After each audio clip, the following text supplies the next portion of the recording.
Hello friends, welcome to Navi Education. आज मैं आपके हिंदी व्याकरण का एक बहुत ही इम्पोर्टेंट टॉपिक लेके आई हूँ और वो है क्रिया। क्रिया यानी कि वर्ब। क्रिया क्या होती है, इसके कितने प्रकार होते हैं, इस कॉन्सेप्ट को आज हम बहुत ही सिंपल ट्रिक से समझेंगे।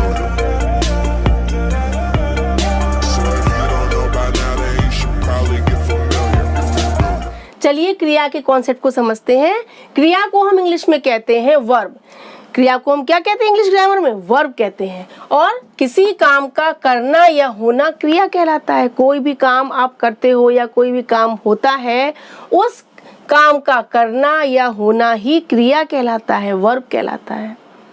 जैसे कि आप कहते हो पढ़ना, सोना, जाना, खाना, हंसना, बोलना, जितने भी डूइंग वर्ड हैं, जितने भी एक्शंस हैं, जितने भी काम किए जाते हैं, वो सब क्रिया होते हैं।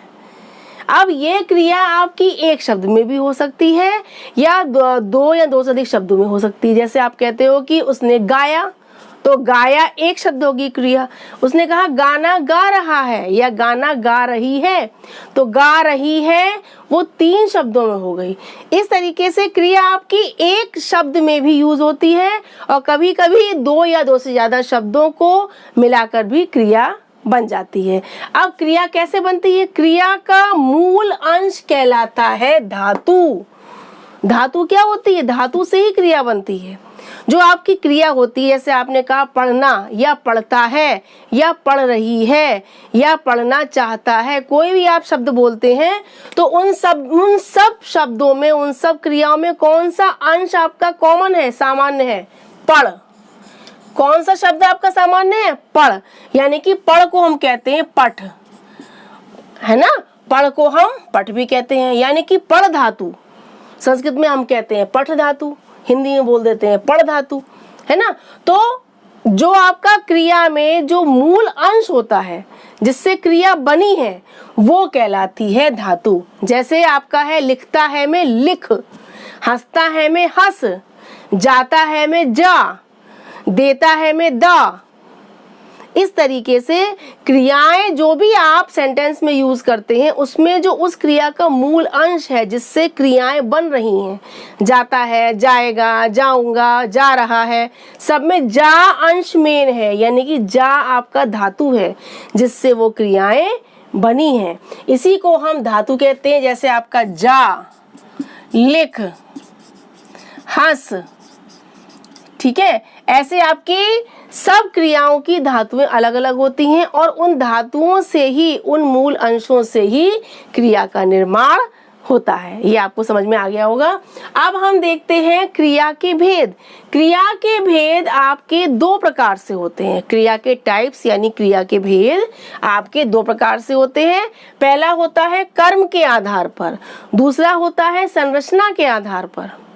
ठीक है? 2 प्रकार होते हैं, पहला कर्म के आधार पर, दूसरा होता है संरचना के आधार पर। अब सबसे पहले देखते हैं हम कर्म के आधार पर। कर्म के आधार पर इसके 2 भेद होते हैं, अकर्मक और सकर्मक। ठीक है? अकर्मक और सकर्मक, इसमें क्या डिफरेंस है? अ प्लस कर्मक, स प्लस कर्मक। अकर्मक माने जिसमें कर्म ना हो, कर्म यानी कि ऑब्जेक्ट, जिसपे क्रिया का फल पड़े, वो कर्म ही ना हो या कर्म की अपेक्षा ही ना की जाए उस सेंटेंस में, तो वो कहलाती है अकर्मक क्रिया। और स प्लस कर्मक यानी कि जिसमें कर्म साथ में हो, स माने साथ में, अ माने बिना। ठीक है? जिसमें कर्म यानी कि ऑब्जेक्ट, जिसमें सेंटेंस में, वाक्य में आपका कर्म साथ में हो, जिसमें क्रिया का फल कर्म पे पड़े, वो कहलाती है सकर्मक क्रिया। अब इसको हम समझते हैं एग्जाम्पल से। देखिए, पहली है हमारी अकर्मक क्रिया। जैसे आप कहते हैं सिया सो रही है। ठीक है? सिया आपका हो गया कर्ता, सब्जेक्ट हो गया। सो रही है आपका ये क्या हो गया? ये क्रिया हो गई। कर्ता और क्रिया, इसमें कोई कर्म नहीं है और किसी कर्म की अपेक्षा भी नहीं की गई, मतलब कोई नीड ही नहीं है, जरूरत ही नहीं है। सिया सो रही, इसी से आपका सेंटेंस का मीनिंग पूरा हो रहा है और इसमें कोई कर्म यानी ऑब्जेक्ट नहीं दी। अगर आप कहते हैं सिया पलंग पर सो रही है, तो पलंग आपका क्या हो जाता, कर्म हो जाता, ऑब्जेक्ट हो जाता। लेकिन हमने कहा सिया सो रही है, इसमें कर्म नहीं है, ऑब्जेक्ट नहीं है, उसकी अपेक्षा भी नहीं की गई है, तो हमारा ये सेंस भी पूरा हो रहा है। तो ये कहलाएगी सो रही है वाली ये एक अकर्मक क्रिया, क्योंकि इसमें कर्म नहीं, इसमें क्रिया का जो प्रभाव है उसका फल किस पे पड़ रहा है, कर्ता पे पड़ रहा है। सो कौन रही है, सिया सो रही है। अगर कर्म दिया होता तो क्रिया का फल किस पे होता, कर्म पे होता, यानी क्रिया का प्रभाव कर्म पे पड़ता। लेकिन जब कर्म नहीं है तो क्रिया का फल किस पे आ रहा है, कर्ता पे आ रहा है। ठीक है, ऐसे देखिए शेर दहाड़ रहा है, अब शेर सब्जेक्ट हो गया, कर्ता हो गया, दहाड़ रहा है क्या, क्रिया हो गई। अब इसमें कोई कर्म नहीं है, कोई ऑब्जेक्ट नहीं है, इसीलिए आपका ये कर्ता और क्रिया, ये आपका जो इसमें क्रिया जो दी गई है ये हो गई अकर्मक क्रिया, यानी कर्म रहित क्रिया, ऑब्जेक्ट रहित क्रिया, दोनों सेंटेंस में। अब देखिए गीता नाच रही है, गीता करता है, नाच रही है क्रिया है। चिड़िया उड़ रही है, चिड़िया करता है, उड़ रही है क्रिया है। इन चारों सेंटेंसेस में क्रिया अकर्मक है, क्योंकि इसमें क्रिया का कर्म नहीं दिया गया है। ठीक है, अब हम देखते हैं सकर्मक, यानी कर्म के साथ, स माने साथ। तो ऐसे सेंटेंस वाक्य जिनमें क्रिया के साथ आपका कर्म भी दिया गया है और क्रिया का प्रभाव कर्म पर पड़ रहा है। माँ खाना बना रही है। ठीक है, अगर हम कहें माँ बना रही है तो क्या होगा, क्या बना रही है, तब हमारा प्रश्न क्या आएगा, माँ क्या बना रही है, खाना बना रही है।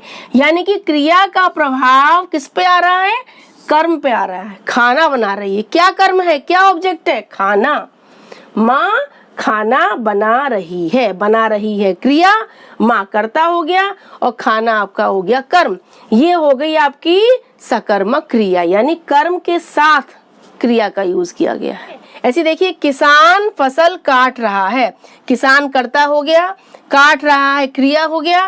क्या काट रहा है, फसल काट रहा है, तो फसल आपका क्या होगी, कर्म हो गई, ऑब्जेक्ट हो गई। क्या काट रहा है, फसल काट रहा है, तो काट रहा है ये आपकी सकर्मक क्रिया है, क्योंकि आपकी इस क्रिया में कर्म भी दिया है, इसलिए ये हो गई आपकी सकर्मक क्रिया। अब आपको अकर्मक और सकर्मक बहुत ही अच्छे तरीके से समझ में आ गए होंगे। इसमें एक पॉइंट और है कि सकर्मक क्रिया जो होती है कभी कभी एक कर्मक होती है, कभी कभी द्विकर्मक होती है। अब भाई ये क्या चीज है, बहुत सिंपल चीज है। एक कर्मक माने कि सेंटेंस में अगर आपका एक कर्म दिया है, सिंगल ऑब्जेक्ट दिया है, तो वो होती है एक कर्मक। और यदि आपका डबल ऑब्जेक्ट दिया है, दो ऑब्जेक्ट दिए हैं, तो वो होती है द्विकर्मक। दो कर्म दिए हैं, एक कर्म दिया है तो एक कर्मक, और दो कर्म दिए हैं तो द्विकर्मक। अब देखिए जैसे आपका पहला है एक कर्मक। अब एक कर्मक क्या, एक कर्म है, एक ऑब्जेक्ट है। आपने कहा रहीम ने पुस्तक दी, पहले रहीम आपका कर्ता हो गया। ठीक है, दी आपकी क्या हो गई, देना क्रिया हो गई। रहीम ने दी, क्या दी, पुस्तक दी, तो पुस्तक आपका सिंगल एक कर्म दिया हुआ है। रहीम ने क्या दी, पुस्तक दी, तो एक कर्म है तो हमारा हो गया ये एक कर्मक। अब नेक्स्ट में देखिए रहीम ने मुझे पुस्तक दी। अब रहीम ने, रहीम कर्ता हो गया, दी क्रिया हो गया। क्या दी, पुस्तक दी, एक आपका एक कर्म ये हो गया। किसे दी, मुझे दी, ये दूसरा कर्म हो गया। यानी कि आपके ये दो कर्म हैं, इसमें द्विकर्मक इसीलिए कहा गया है क्योंकि इस सेंटेंस में आपके दो कर्म, दो ऑब्जेक्ट दिए हैं। पहले वाले में आपका सिंगल ऑब्जेक्ट था, एक कर्म था। रहीम ने क्या दी, पुस्तक दी। अब रहीम ने पुस्तक दी, किसे दी, मुझे दी। ठीक है, तो मुझे और पुस्तक ये दो आपके दो कर्म हो गए। इस तरीके से आपके सकर्मक क्रिया के दो प्रकार थे, एक कर्मक और द्विकर्मक। अब ये आपको अकर्मक और सकर्मक का भेद और दोनों का यूज समझ में आ गया होगा। अब हम देखते हैं संरचना के आधार पर प्रकार। ये आपके क्या थे, क्रिया के कर्म के आधार पर अकर्मक और सकर्मक क्रिया। अब हम देखते हैं संरचना के आधार पर क्रिया के कितने भेद होते हैं। संरचना के आधार पर इसके आपके 5 प्रकार होते हैं। कौन कौन से, सामान्य क्रिया, संयुक्त क्रिया, नाम धातु क्रिया, प्रेरणार्थक क्रिया और पूर्वकालिक क्रिया।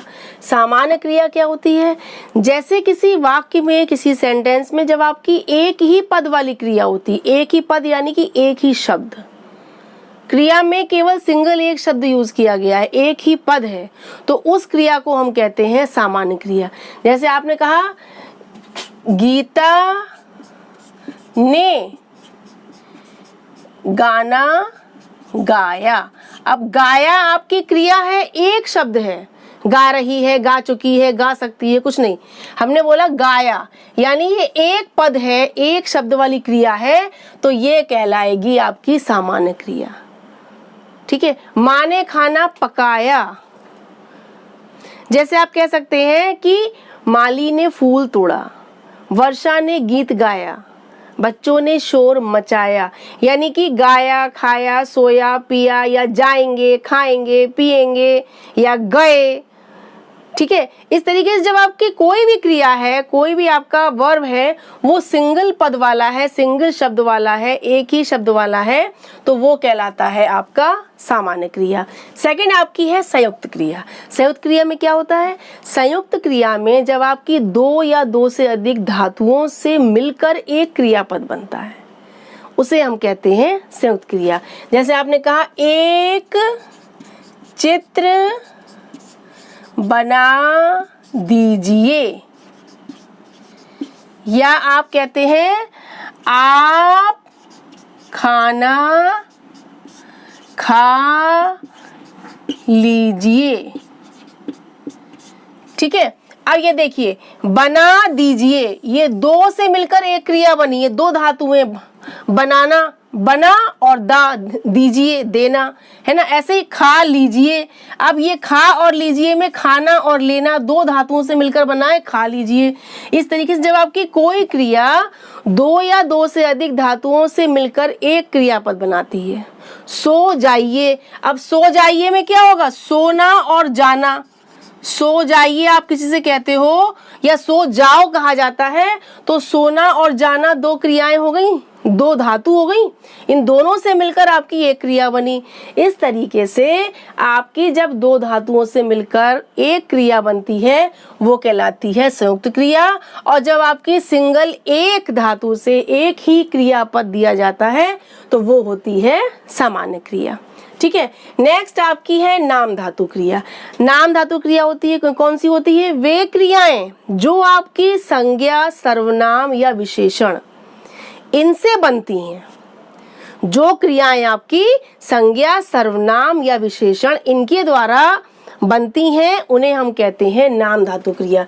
जैसे आपकी संज्ञा शब्द है झूठ, झूठ से क्या बनेगा? झुठलाना। ठीक है। आपने कहा बात, बात से क्या बनेगा? बतियाना या बतलाना। ठीक है। इस तरीके से आपके संज्ञा शब्द हो गए। फिर आपके सर्वनाम में आपने कहा अपना, अपना आपका सर्वनाम शब्द है, अपना से क्या बनेगा? अपनाना, ये क्रिया बनेगी। ऐसे ही बहुत से सर्वनाम शब्द होते हैं जिनसे क्रिया बन जाती। अपना में हमने ना लगा दिया, अपनाना हो गया। ठीक है। ऐसे ही आपका है विशेषण। जैसे आपका है गरम शब्द है, गरम आपका क्या है? गरम चाय, गरम कॉफी, गरम आपका विशेषण है। इससे आपका क्या बनेगा? गरमाना। ठीक है। आपका दोहरा, दोहरा आपका विशेषण है, इससे क्या बनेगा? दोहराना, कोई चीज को रिवाइज करना, दोहराना, दोहरा से बना दोहराना। ऐसे आपके संज्ञा, सर्वनाम या विशेषण शब्दों से कुछ क्रियाएं बनती हैं, उन्हें हम कहते हैं नाम धातु क्रिया। नेक्स्ट आपकी है प्रेरणार्थक क्रिया। अब प्रेरणार्थक क्रिया तो बहुत सरल है। जब कर्ता किसी काम को स्वयं ना करके किसी दूसरे को उस काम को करने के लिए प्रेरित करता है, या दूसरे को प्रेरणा देता है वो काम करने की। सिंपल लैंग्वेज में कहें तो वो खुद ना करके किसी दूसरे से काम करवाता है, ये आप कह सकते हैं। प्रेरणा देता है मतलब क्या हुआ कि वो उस काम को खुद ना करके किसी दूसरे से वो काम करवाता है, उसे कहते हैं प्रेरणार्थक क्रिया। जैसे आपने कहा माता ने धोबी से कपड़े धुलवाए। ठीक है। अब माता ने स्वयं कपड़े नहीं धोए, माता ने क्या किया? माता ने धोबी से कपड़े धुलवाए। माता ने किससे काम करवाया? धोबी से, दूसरे से करवाया, यानी कि दूसरे को काम करने की प्रेरणा दी हमने, तो ये कहलाती है प्रेरणार्थक क्रिया। धुलवाए, करवाए, करवाना। जैसे आप कहते हैं मालिक ने नौकर से सफाई करवाई। सपोज आपने सेंटेंस बोला कि मालिक ने नौकर से सफाई करवाई, खुद ने की, करवाई। तो मालिक ने नौकर को काम करने की प्रेरणा दी। तो नौकर से काम करवाया, खुद नहीं किया, तो करवाई जो क्रिया है, सफाई करवाई, ये क्रिया क्या कहलाई? प्रेरणार्थक क्रिया, जिसमें कर्ता खुद नहीं करता है, दूसरे से काम करवाता है। नेक्स्ट एंड लास्ट है आपकी पूर्वकालिक क्रिया। अब पूर्वकालिक क्रिया क्या होती है? एक सेंटेंस में दो काम होते हैं, दो एक्शन होते हैं। पहले तो ये पहचान है इस क्रिया की। और उसमें क्या होता है? उसमें जो पहली क्रिया है, जो क्रिया आपकी मुख्य क्रिया के पहले पूरी हो जाती है, यानी कि दो क्रियाएं हो रही हैं, दो काम हो रहे हैं सेंटेंस में, दो एक्शन हो रहे हैं, लेकिन जो एक पहली क्रिया जो है वो मुख्य क्रिया के पहले ही काम उसका पूरा हो जाता है। जैसे आपने कहा बच्चे जाकर सो गए। आप देखिए इसमें दो क्रियाएं हैं, जाकर और सो गए। पहले गए फिर सो गए, लेकिन मुख्य क्रिया आपकी क्या है? सो गए। अब इस मुख्य क्रिया के पहले कौन सा काम हुआ? जाना। पहले वो गए, यानी कि जाकर, ये जाकर क्रिया जो है ये हुई पूर्वकालिक। पहले वो गए, उसके बाद सोए वो, है ना। तो जाकर क्रिया जो है सोने के पहले पूरी हुई है, इसलिए इसे हम कहेंगे पूर्वकालिक क्रिया। जैसे आपने कहा रीता होमवर्क करके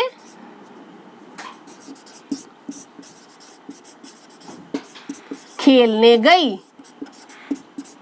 ठीक है, आपका सपोज सेंटेंस है रीता होमवर्क करके खेलने गई। अब होमवर्क किया उसने और खेलने गई, दो क्रियाएं हो गई, लेकिन मुख्य क्रिया क्या है? वो खेलने गई। अब खेलने जाने से पहले उसने कौन सा काम किया? होमवर्क किया। होमवर्क करना, होमवर्क करके ये आपकी पूर्वकालिक क्रिया हो गई। पहले ये काम समाप्त हो गया है, उसके बाद वो खेलने गई है। ये आपके क्या थे? इस तरीके से संरचना के आधार पर आपके 5 प्रकार थे: सामान्य क्रिया, संयुक्त क्रिया, नाम धातु क्रिया, प्रेरणार्थक क्रिया और पूर्वकालिक क्रिया। अब शायद आपको क्रिया का कॉन्सेप्ट समझ में आ गया होगा कि क्रिया क्या होती है और क्रिया के कितने प्रकार होते हैं। कर्म के आधार पर और संरचना के आधार पर मैंने बहुत ही इजी आपको एग्जाम्पल से इसको एक्सप्लेन किया है, और आई होप आपको ये टॉपिक बहुत ही अच्छे से समझ में आ गया होगा। आज के लिए इतना ही। Bye bye, take care.